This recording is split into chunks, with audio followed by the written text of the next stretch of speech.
के हबीब गैब दा नबी सल्लल्लाहु अलैहि वसल्लम फरमाते हैं, अगर जमीन के ऊपर किसी जन्नती की ज़ियारत करना है तो सब्सक्राइब कीजिए हमारे चैनल नूर रज़ा को और बेल आइकन को प्रेस कीजिए, जिससे आपको हमारी न्यू वीडियो की नोटिफिकेशन मिलती रहेगी। और एक बात कहता हूं, अब खास बात, आपके कोई मसाइल आपके साथ शेयर करने के लिए अगर आए तो इत्मीनान से बैठकर उसके मसाइल सुनो। अब कोई सुनने वाला नहीं रहा, अब कोई सुनने वाला, पहले लोग कहते थे मसाइल हल करने वाला नहीं रहा, मैं कहा बहुत दिन हो गए मसाइल हल करने वाले कब्रों में चले गए। अब तो कोई मसाइल सुनने वाला भी नहीं रहा, किसको सुनाए लोग। ये जो खुदकुशी की वारदातें हैं ना, वजह वही है कि कोई दुख सुनने वाला नहीं है, कोई दुखड़ा सुनने वाला नहीं है। तो कुछ लोग तो जमीन पर ऐसे हों जो किसी की सुनते हो, फरियाद सुनने के लिए कोई तो हो जमीन पर, नहीं सुनते लोग। लेकिन आपसे कहता हूं, अगर मेरे शहर के मस्जिद के अइम्मा, उनसे कहता हूं, मेरे शहर के अहले दानिश, उनसे कहता हूं, मेरे शहर के दौलतमंद, उनसे कहता हूं, लोगों के मसाइल सुना करो। इसलिए कि जो लोगों के मसाइल सुनता है उसके लिए बशारत क्या है। अल्लाह के हबीब गैब दा नबी सल्लल्लाहु अलैहि वसल्लम फरमाते हैं, अगर जमीन के ऊपर किसी जन्नती की ज़ियारत करना है तो उस शख्स को देखो जिसके पास लोग अपने मसाइल लेकर पहुंच जाया करते हैं। मुसीबत में जो लोगों को याद आता, चलो उसके दरवाजे पर, वो हमारा मसला सुनेगा और हल करेगा। अगर कोई ऐसा बंदा है, समझ जाओ ये जमीन के ऊपर जन्नती है। टाइम ही नहीं है लोगों के पास, औलाद के मसले सुनने के लिए टाइम नहीं है, भाइयों के मसले सुनने के लिए टाइम नहीं है, बहनों लोगों के मसले कोई क्या सुनेगा। आओ यहां पर एक बात कहता हूं, शायद कह चुका इससे पहले, लेकिन उन्वान की मुनासबत से कहता हूं, जिसकी कोई ना सुने ना उसकी भी सुना करो। हो सकता है तुम किसी की सुन लो और उसका दिल हल्का हो जाए, तो कोई एक जान खुदकुशी से बच जाए। मैं समझता हूं कि जो लोग खुदकुशी करते हैं शायद उनकी कोई सुनता नहीं है, उनको कोई तसल्ली नहीं देता है, कोई उनको अपनाता नहीं है। जब वो समझते हैं कि हमारा कोई नहीं रह गया तो मौत का रास्ता इख्तियार करते हैं, हालांकि वो गलत करते हैं। हमेशा का जहन्नमी अज़ाब वो बोल लेते हैं, लेकिन कहीं ना कहीं जिम्मेदार हम हैं। एक औरत, एक लड़की अगर जुमा करने के लिए आ रही है और वो अपना हाल दिल अपने भाई को सुनाना चाहती है, भाई तो फिल्म में गया, जुमा के दिन मेरे शहर वालों का 6 से 9 और 9 से 12 फिल्म में गुजरता है। अगर 6 से 9 जाएंगे तो फिर 9 से 12 या 1-2 बजे तक तो वो घर से बाहर होंगे। बहन आकर जब तक चली नहीं जाती है, जनाब घर आएंगे नहीं, सुनाएगी किसे। हफ्ते भर सब लोग काम में मसरूफ रहते हैं, कोई एक दिन तो आए कि सब भाई एक साथ बैठ करके मसाइल शेयर करें, आपस में मसाइल हल करें, आपस में एक दूसरे को नहीं हल कर सकते, एक दूसरे को तसल्ली तो दें। बैठने का मिजाज खत्म हो गया है, एक साथ बैठने का मिजाज खत्म हो गया। ये वारदातें जो खुदकुशी की है उसमें कहीं ना कहीं हम भी उसके हिस्सेदार हैं। सिर्फ उन लोगों को जहन्नम का अज़ाब नहीं होगा, समाज भी इसमें कहीं ना कहीं शामिल है। मुझे बताओ, ये जमात का इज्तिमाई निजाम जो अल्लाह के रसूल ने अता फरमाया कि 5 वक्त मस्जिद में आओ, जुमा के दिन मस्जिद में आओ, ईदैन के दिन ईदगाह पर आओ, ये क्यों है? इज्तिमाई निजाम क्यों है? अगर मस्जिद में जमा नहीं हो रही है पूरी कौम, कम से कम हफ्ते में एक मर्तबा घर के दस्तरखान पर तो जमा हो जाओ। जुमा की नमाज के बाद खाना तो एक साथ बैठ के खा लो और पूछो कि तेरा चेहरा क्यों उतरा हुआ है, तेरे साथ मसाइल क्या है। दर्द दिल के वास्ते पैदा किया इंसान को, वरना इबादत के लिए कुछ कम न थे कर लो बयान।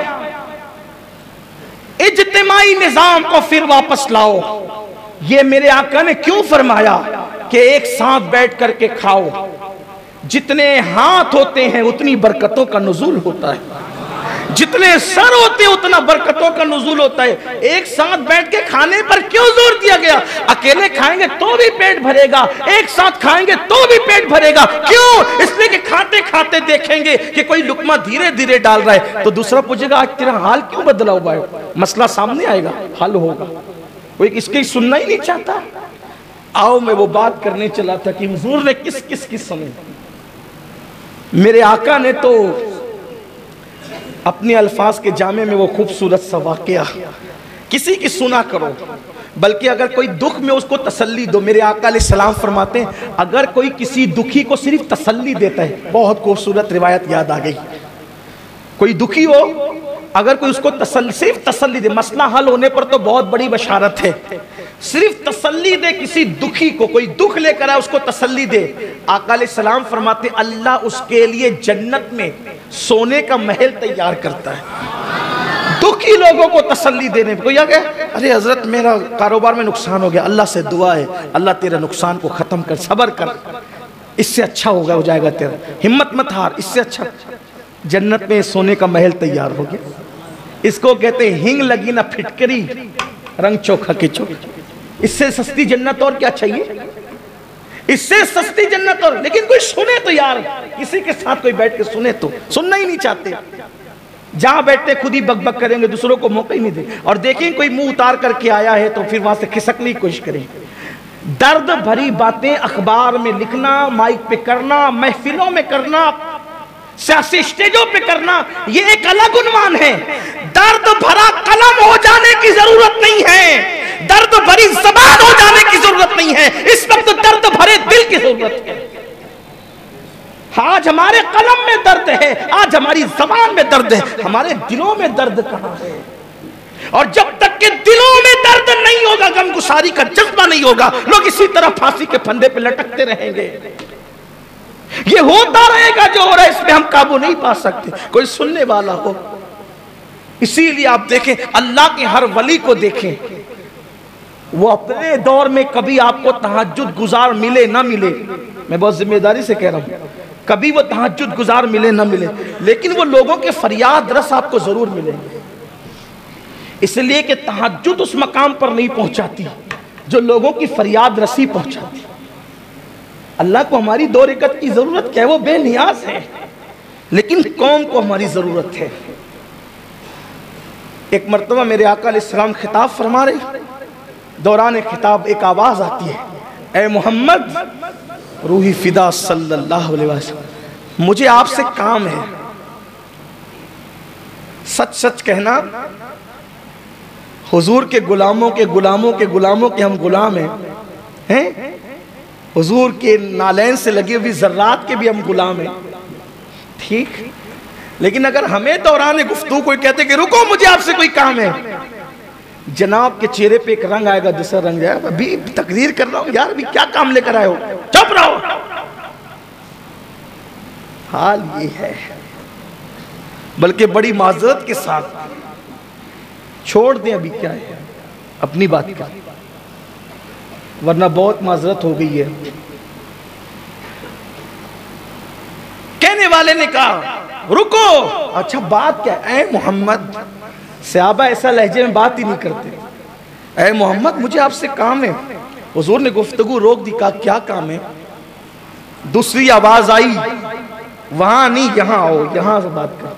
हुजूर ने महफिल छोड़ दी। तेरी आदत है सबका जी रखना, मेरे नबी ने महफिल छोड़ दी, हुजूर ने महफिल छोड़ी, सारे सहाबा ने महफिल छोड़ दी, जाने महफिल से उठ गए, महफिल खत्म हो गई। एक खूबसूरत जुमला सुन ले, फिर आगे बढ़ता हूं, क्योंकि मेरी तो आदत ही है ना, जब तक यार का जिक्र ना करूं मेरी रूह को ताजगी नहीं मिलती। तवज्जो आपकी। जाने महफिल ने महफिल छोड़ दी, महफिल खत्म हो गई। क्या पता चला कि जाने महफिल छोड़ दे तो महफिल खत्म हो जाती है, जाने कायनात अगर कायनात छोड़ दे तो कायनात खत्म हो जाएगी। अगर कायनात अभी बाकी है तो इसका मतलब अभी तक जाने कायनात ने कायनात छोड़ी नहीं है, वो जिंदा है और कायनात में मौजूद है। इसी को मेरे इमाम कहते हैं, वो जो न थे तो कुछ न था, वो जो न हो तो कुछ न हो, जान है वो जहान की, जान है तो जहान है। महफिल खत्म हो गई क्योंकि जाने महफिल ने जान महफिल छोड़ दी, लेकिन कायनात अभी बाकी है, मतलब जाने कायनात अभी कायनात में मौजूद है। अब अगर कोई कहता है कि मुझे दिखते नहीं, तो एक और खूबसूरत जुमला नजर कर देता हूं।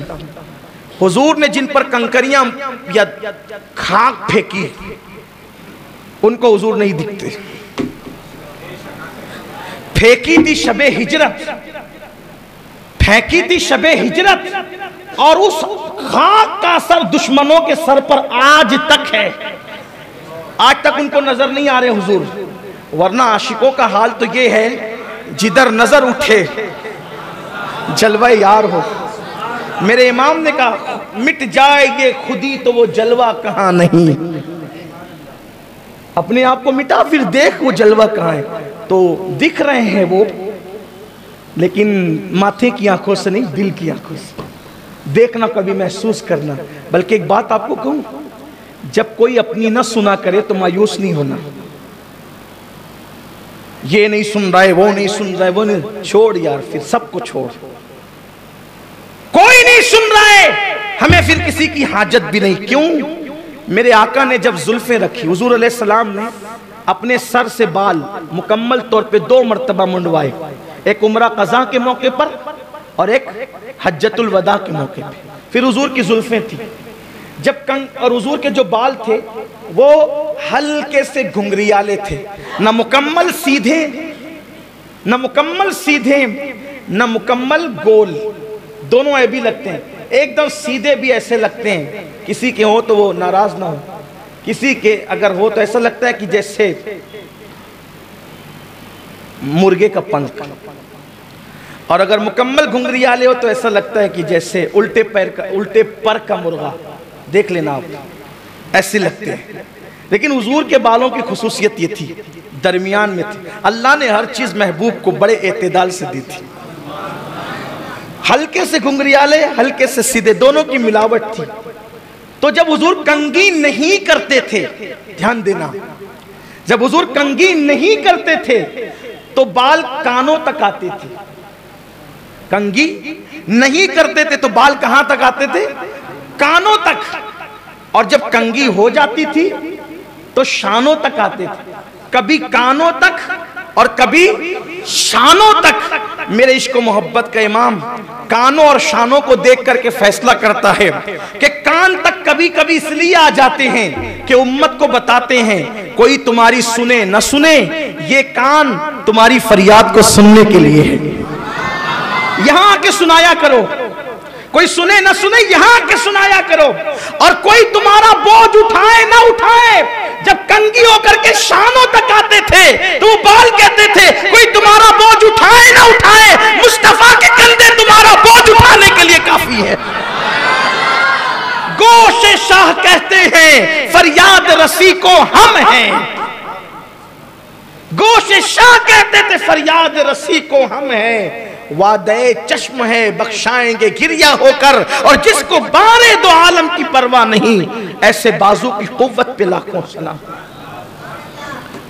तो अल्लाह के हबीब अलैहिस्सलाम उठे, जाने महफिल ने महफिल छोड़ दी, महफिल खत्म, सब सहाबा हुजूर के पीछे।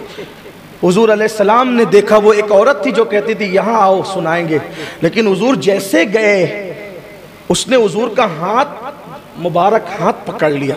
हालांकि किसी औरत में हिम्मत न थी कि वह ऐसा करती। लिखने वालों ने लिखा है, कहाँ तक उन्होंने इंसाफ किया, लेकिन लिखा है उसने हाथ पकड़ लिया। साहबा को नागवार हुआ, और क्यों ना वो हाथ पकड़े, क्योंकि उस पर शरीयत का कोई कलम भी नहीं था। खैर से वो औरत पागल थी, मदीने की पागल थी, उसने हाथ पकड़ लिया और हुजूर अलैहिस्सलाम को वो लेकर के चलने लगी, और मदीने शरीफ की गलियों में लेकर इधर उधर फिरने लगी, और हुजूर उसके साथ साथ चलने लगे। गौर करें आप, अगर कलम में दर्द है, जबान में दर्द है, तो कत्ल हो रहे हैं, कूद रहे हैं, ये हो रहा है, जरा हम भी तो अपना दिल दर्दमंद बनाए, कोई सुने भी तो लोगों की, कोई टाइम भी तो निकाले इन जानों को बचाने के लिए। हम भी कसूरवार हैं। अखबारात में जो वो ये दे करके हम उसके दर्द के साथ और हम उसके गम के साथ, काम नहीं होता। हम आपके दुख में बराबर के शरीक है, क्या बराबर के शरीक है? वहां तो मातम कटा बना हुआ है और आप तो नाच गाने की महफिलें सजा रहे, कौन से बराबर के दुख में शरीक है? झूठ बोलते हो। जिन्हें दुख होता है फिर वो ऑर्केस्ट्रा की महफिलें थोड़ी करते हैं, जिन्हें दुख होता है फिर वो औरतों को बुला के मुशायरे थोड़ी करते हैं। क्या जनाब झूठ फसाद हो रहा है सब। जबान के दर्द की जरूरत नहीं है, और ना कलम में दर्द होता है ना जबान में दर्द होता है। दर्द तो दिल में अंदर होता है,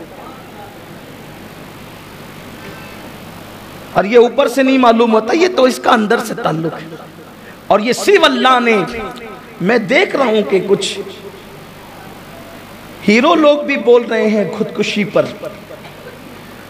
हम कहते हैं जनाब कहीं ना कहीं आप लोगों का भी इसमें असर है। आप अगर फिल्मों के अंदर खुदकुशी करना न सिखाते, ये भी फिल्मों का भी असर है, सीरियलों का भी असर है। बोली अच्छी बात है, लेकिन जरा कौम को कोई राह दीजिए। बोलने से काम नहीं, यहाँ तो सभी बोलते हैं, बोलने के लिए पैदा हुए बोलते हैं, कोई रास्ता भी तो बताओ। वो हाथ पकड़कर मेरे हुजूर को लेके चले, हुजूर चलते रहे उसके साथ, फिर एक मैदान में ला करके खड़ा कर दिया हुजूर अलैहिस्सलाम को, और फिर बोलती रही, हुजूर सुनते रहे, बोलती रही बोलती रही बोलती रही। एक रंग आता, दूसरा रंग आता, चेहरे साहबा के चेहरे पे आता जाता। बास तो सोचते कि अभी हुजूर हटें, इस बदबख्त को पता चले कि हुजूर को इतना सताने का अंजाम क्या है, इसकी पागलपन का इलाज कर देंगे अभी। लेकिन जब वो जाने लगी तो हुजूर का एक जुमला सुन करके सबके जज्बात सर्द पड़ गए। जब वो जा रही थी तो मेरे आका ने मुस्कुरा के कहा, जब पूरे मदीने में कोई तेरी फरियाद न सुना करे तो तुम मेरे पास आ जाया कर, मैं तेरी सुना करूंगा। और जब वो चली गई तो साहबा ने कहा हुजूर वो पागल थी। हुजूर फरमाते जानता हूं, लेकिन जिसकी कोई नहीं सुनता, अगर मैं भी नहीं सुनूंगा तो ये सुनाने के लिए फरियाद जाएंगे कहां। ये तो पागल औरत थी, ऊंट भी पागल हो जाए तो वो हुजूर से फरियाद करते, और हुजूर पागल ऊंटों की फरियाद भी सुना करते थे। लोगों को सुनो, लोगों को सुनो।